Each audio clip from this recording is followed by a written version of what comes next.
Good morning विद्यार्थियों, जय श्री कृष्णा, नमस्कार। आज के इस वीडियो लेक्चर में हम रेशियो एनालिसिस टॉपिक के बारे में डिस्कस करेंगे। वैसे ये टॉपिक कक्षा 12 के लिए है और वैसे बीकॉम के स्टूडेंट्स के लिए भी ये वीडियो लेक्चर काफ़ी हेल्पफुल रहता है जो इकोनॉमिक्स वाले सब्जेक्ट रहते हैं।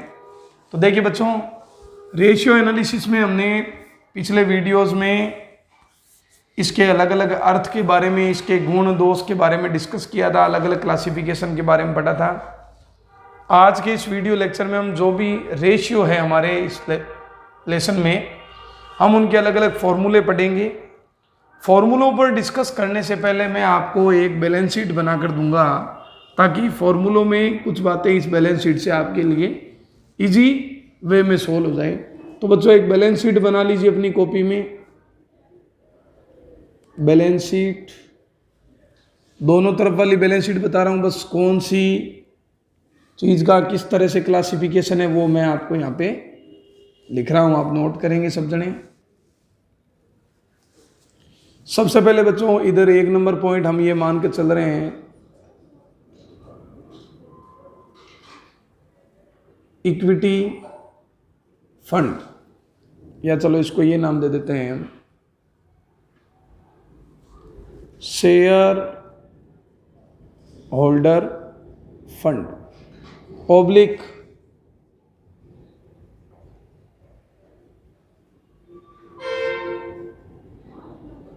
प्रोप्राइटरी फंड ऑब्लिक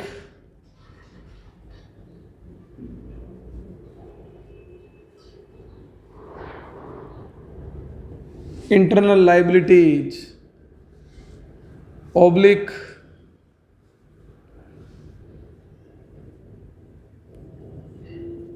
केवल इक्विटी। ये एक हेडिंग लिखी है मैंने बच्चों। अब ये कई जगह अलग अलग प्रकार से फॉर्मूले बनेंगे। अब इसमें शामिल क्या क्या होते हैं, सबसे पहले देखिए।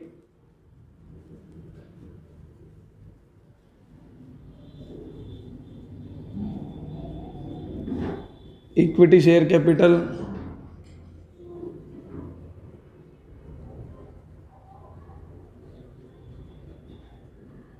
Preference share capital,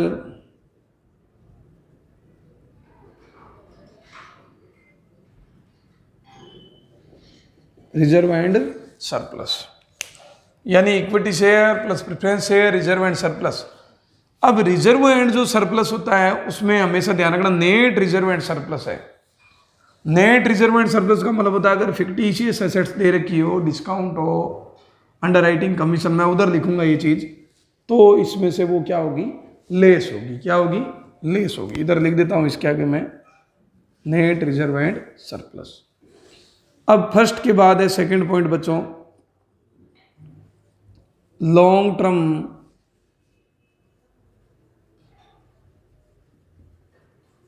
borrowing oblique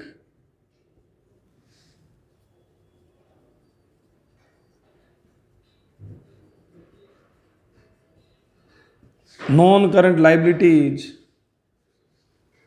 oblique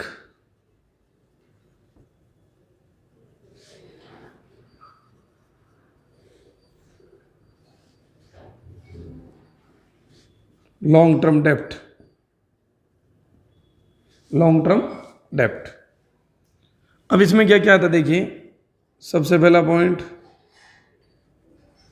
debenture,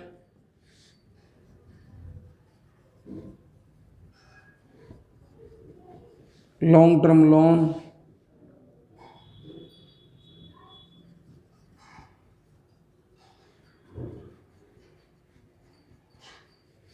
और लॉन्ग टर्म प्रोविजन। थर्ड बिंदु आता है बच्चों इधर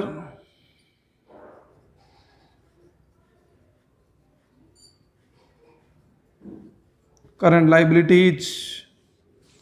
करंट लाइबिलिटीज कौन कौन सी होती है बच्चों, देखिए।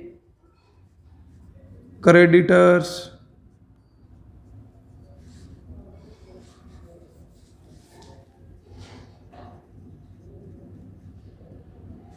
Creditors, BP,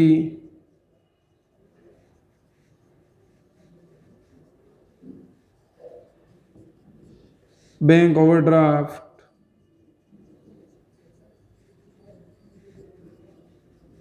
short term loan,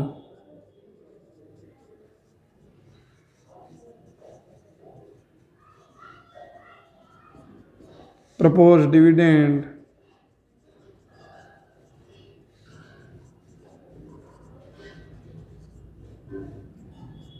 unclaim dividend,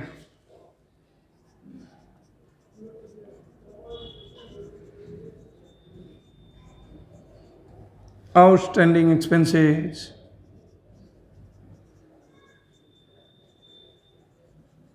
और एडवांस इनकम। तो ये बच्चों आपकी एक साइड की बैलेंस शीट तैयार हो गई। लाइबिलिटी साइड में मैंने नॉर्मली जो जो चीज़ें आपकी शामिल की जाती है, काम आती है, वो सारी चीज़ें मैंने डिटेल में इधर नोट कर दी है। तो प्यारे बच्चों नोट करिए इसको। फिर एसेट साइड लेते हैं।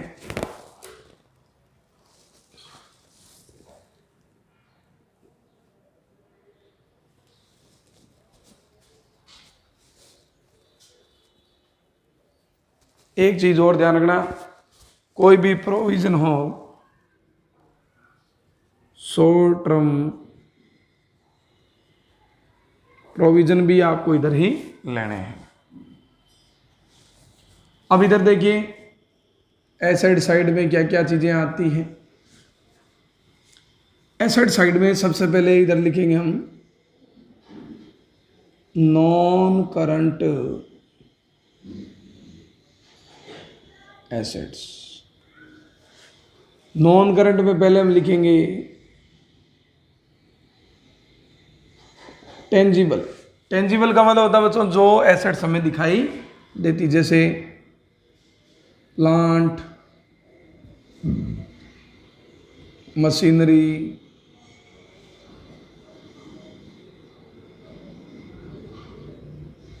Land and building, motor car, बस। इसी तरह से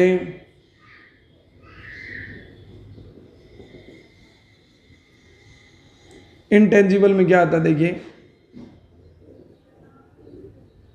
goodwill,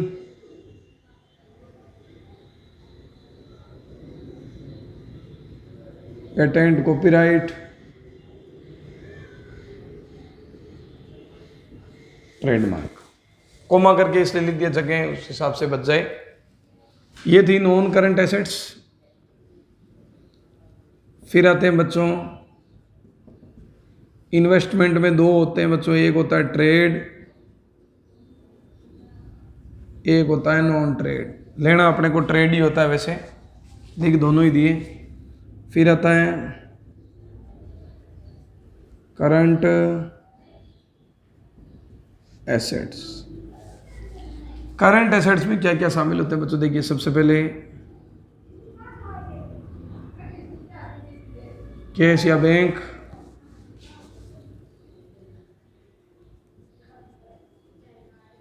short term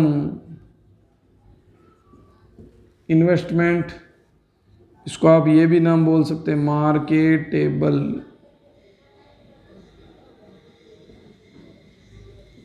securities, marketable securities. फिर देखिए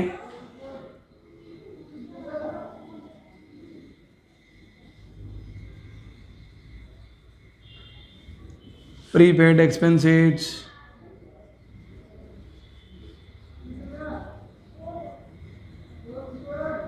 accrued income,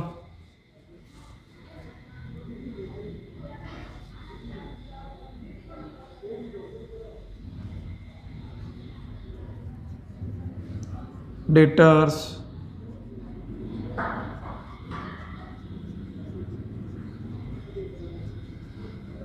bills receivable,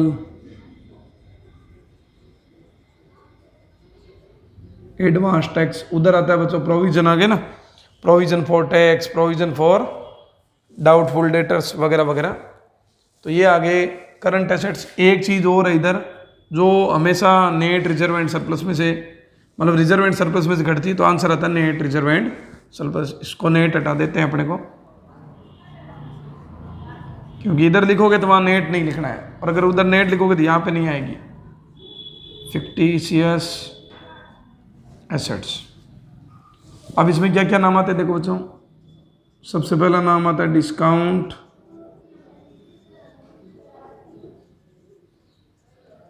on issue of share and debenture.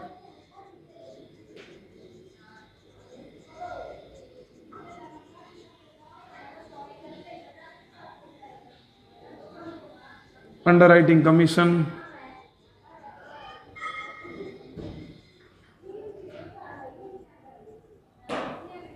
Preliminary expenses. तो बच्चों ये आपकी कंप्लीट बैलेंस शीट बना दी हमने। इस बैलेंस शीट को बनाने का अपना मुख्य उद्देश्य यही है कि जब भी हम फॉर्मूले लिखेंगे तो हर एक फॉर्मूले को एक्सप्लेनेशन देने की जरूरत नहीं पड़ेगी। जैसे मान लीजिए करंट एसेट्स में क्या क्या चीज़ें शामिल होती है वो आपको यहीं पे देखने से ही पता चल जाएगी। तो नोट करिए विद्यार्थियों इसको, इसका स्क्रीनशॉट भी ले सकते हो आप।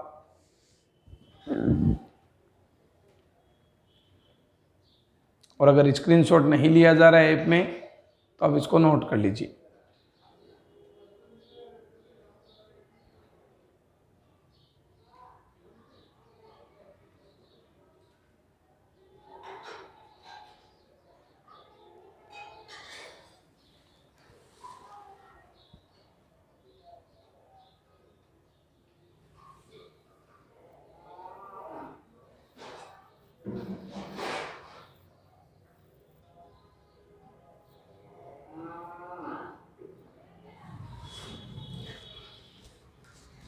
तो देखो प्यारे बच्चों, अब हमें एक एक करके फॉर्मूले लिखने हैं। ये तो हमारी बैलेंस शीट तैयार हो गई। अब आप हेडिंग डाल दीजिए अपनी नोटबुक में। ये सीधे नोट्स ही चल रहे हैं, प्रैक्टिकल क्वेश्चन अब आपके इन्हीं फॉर्मूलों के बेसिस पर होंगे। सबसे पहला रेशियो बच्चों लिक्विडिटी रेशियो, हिंदी में बोलते हैं इसको तरलता अनुपात। तरलता अनुपात। तरलता अनुपात में क्या होता है बच्चों, देखिए 3 प्रमुख फॉर्मूले होते हैं। अपने सिलेबस के अकॉर्डिंग 2 ही हैं, 12th क्लास के according. Number 1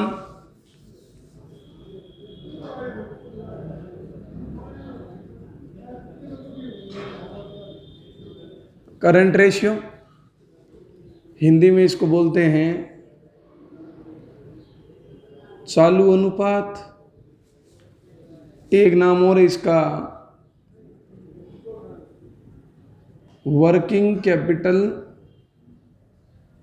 ratio. Working capital क्या होती है बच्चों, CA माइनस CL होती है। करंट रेशियो, चालू रेशियो या वर्किंग कैपिटल रेशियो। तो फॉर्मूला क्या होता है बच्चों, देखिए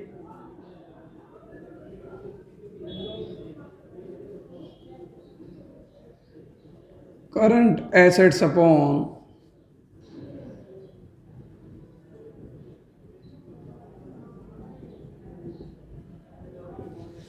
बटा करंट लाइबिलिटीज। शॉर्ट में आप इसको ऐसे लिख सकते हो CA upon CL, current assets upon current liabilities. छोटू आया चाय लाया, शॉर्ट में कोड वर्ड में लिख सकते हो छोटू आया चाय लाया।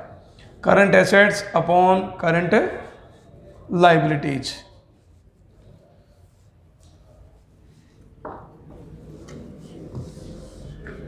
अब देखो करंट एसेट्स में क्या चीजें होती है बच्चों, मैंने आपको बैलेंस शीट में बता दिया है। करंट लाइबिलिटीज में क्या आती है मैंने भी आपको बैलेंस शीट में बता दिया। अब यहाँ पे हमें CA बराबर क्या होता है, CL बराबर क्या होता है, ये एक्सप्लेनेशन देने की आवश्यकता नहीं है, क्योंकि ये चीज़ें मैंने उस बैलेंस शीट में आपके सामने लिखी है कि CA में क्या क्या शामिल है, CL में क्या क्या शामिल है। एक बात ध्यान रखना बच्चों, कोई भी जो फर्म है तो उसका आदर्श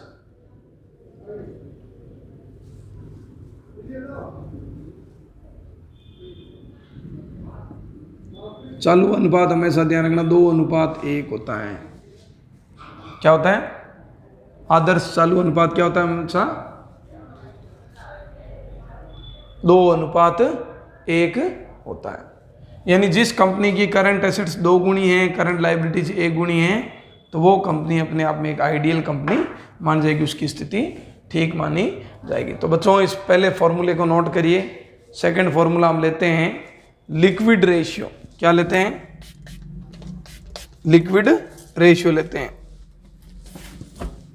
नोट कर लीजिए।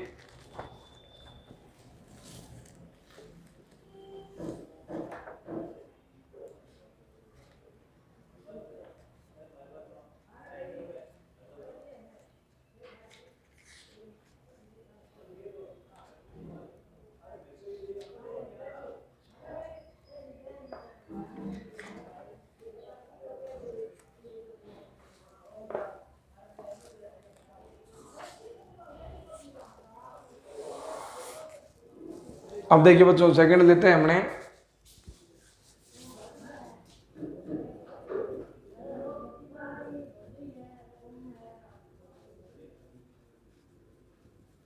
लिक्विड रेशियो, दूसरा नाम होता है इसका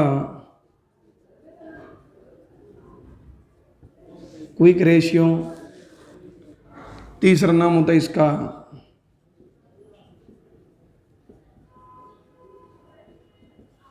एसिड टेस्ट रेशियो।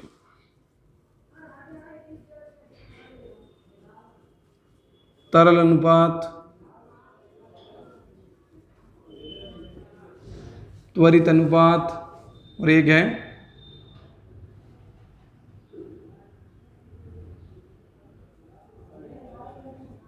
मैंने बच्चों करंट एसेट्स में एक चीज लिखवानी भूल गया मैं, स्टॉक लिख लेना वहां पे। स्टॉक मद मैंने बैलेंस शीट में लिखना भूल गया, वहां लिख लेना अम्ल परख अनुपात। देखिए बच्चों, लिक्विड रेशियो का फॉर्मूला होता है बच्चों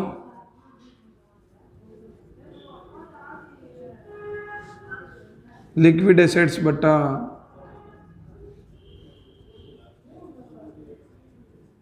करंट लाइबिलिटीज, और liquid assets upon current liabilities. छोटू आया चाय लाया, यहां बोल दो लालू आया चाय लाया।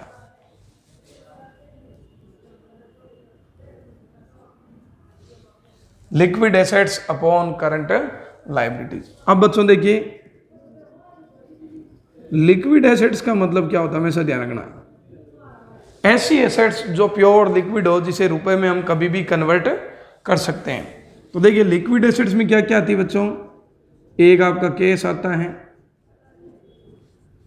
एक आपका बैंक आता है, और एक आता है आपका मार्केटेबल सिक्योरिटी।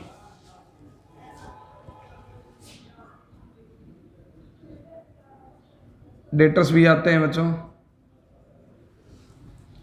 इसको आप ऐसे भी लिख सकते हो, देखो current assets minus stock minus prepaid, ये बेस्ट है, और माइनस एडवांस टैक्स।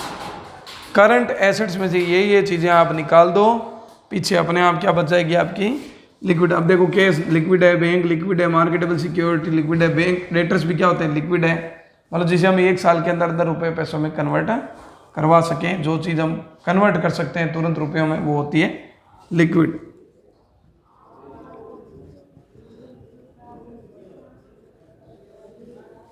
तो ये बच्चों 2 फॉर्मूले आपके लिक्विडिटी रेशियो के हो गए।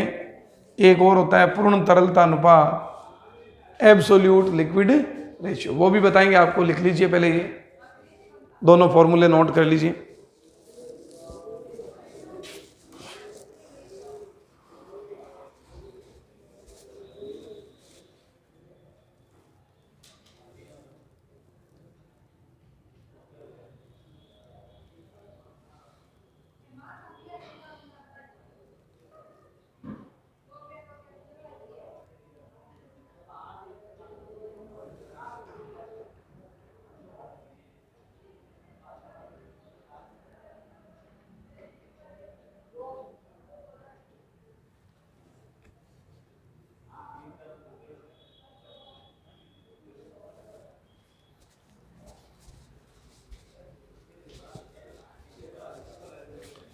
तो फॉर्मूला नोट कर लिया होगा। इसका आदर्श होता है बच्चों, आदर्श या आइडियल तरल अनुपात क्या होता है? 1:1। इन दो का थोड़ा सा ध्यान रख लेना। चालू अनुपात होता है 2:1 और आदर्श तरल अनुपात ये इधर ही होता है बच्चों। आदर्श तरल अनुपात कितना होगा? 1:1। ठीक है।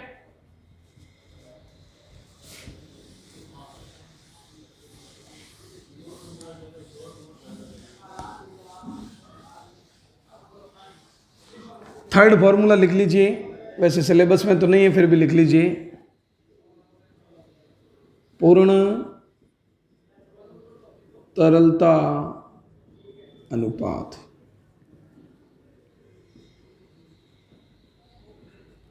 एब्सोल्यूट लिक्विड रेशियो, इसे बोलते हैं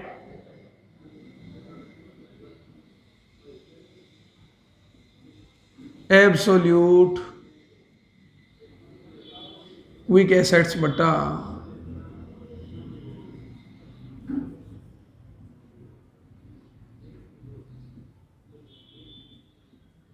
करंट लायबिलिटीज। ध्यान रखना, इसमें कोष्टक में बात लिख लेना, बैंक ओडी को छोड़कर, मतलब absolute quick assets upon current liabilities. Current liabilities में बैंक ओडी को नहीं छोड़ना है। बैंक ओडी क्या होती है? बेस का भुगतान एक निश्चित समय अंतराल में करना पड़ता है। बैंक ओडी को करंट लायबिलिटीज में यहां पे शामिल नहीं करना है। तो देखिए एब्सोल्यूट क्विक एसेट्स क्या होती है?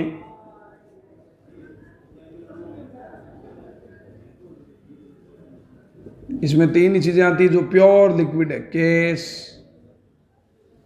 बैंक और मार्केटेबल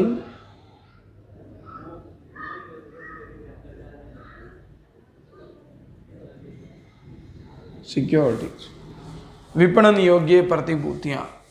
यह आपका थर्ड फॉर्मूला आ गया, absolute liquid ratio, absolute quick assets upon absolute current liabilities, या केवल करंट लायबिलिटीज भी लिख सकते हो। करंट लायबिलिटीज में बैंक ओडी को शामिल नहीं करना है। ये बात ध्यान रखना बच्चों, करंट लायबिलिटी में बैंक ओडी को शामिल नहीं करना है।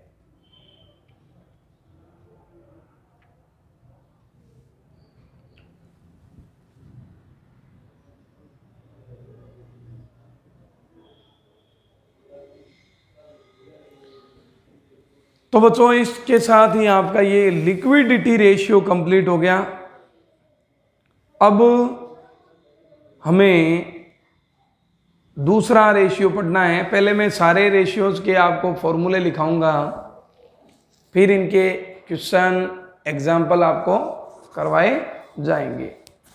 तो बी जो अपना फॉर्मूला है वो है अपना सॉल्वेंसी रेशियो, यानी जो कंपनी के इंटरनल और एक्सटर्नल सोर्सेज में रिलेशनशिप क्रिएट करता है, किसमें क्या क्या चीज़ शामिल करनी है। देखिए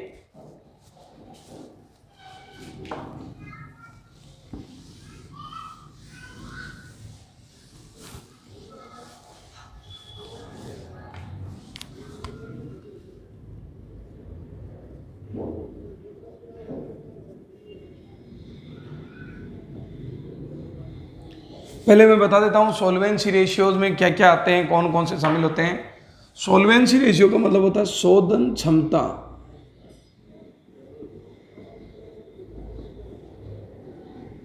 पहली बात तो कंपनी की भुगतान करने की स्थिति क्या है, वो स्थिति शोधन क्षमता अनुपात से ज्ञात होती है। दूसरी बात, कंपनी के जो आंतरिक और बाह्य स्वामिगत कोष होते हैं, जैसे मान लीजिए प्रोप्राइटरी फंड है या डिबेंचर फंड है, लोन है, तो बाहरी और आंतरिक कोषों के मध्य संबंध स्थापित करने के लिए भी सॉल्वेंसी रेशियो का हम प्रयोग करते हैं। देखिए प्रकार कौन कौन से। पहला प्रकार है आपका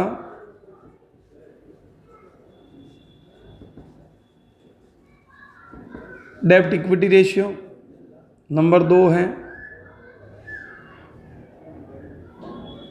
ये खुद नाम यही है, सॉल्वेंसी रेशियो, इसका एक नाम और है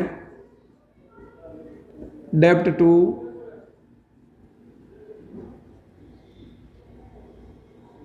टोटल एसेट्स रेशियो।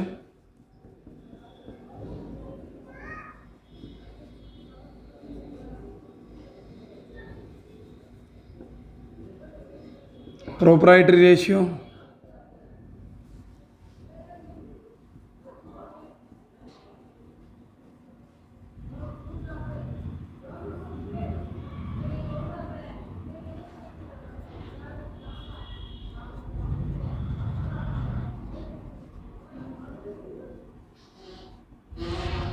ये स्टार ही अपने सिलेबस में नहीं है, वैसे अपने सिलेबस में 4 या 12th क्लास के अकॉर्डिंग ये नाम आप नोट कर लीजिए।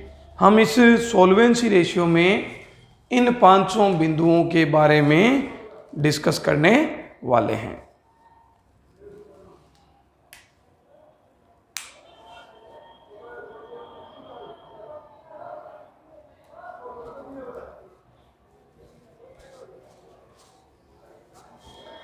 तो बच्चों, इनका जो भी फॉर्मूला का डिस्कशन है वो हम नेक्स्ट वीडियो लेक्चर में डिस्कस करेंगे। आज के वीडियो लेक्चर में इतना ही।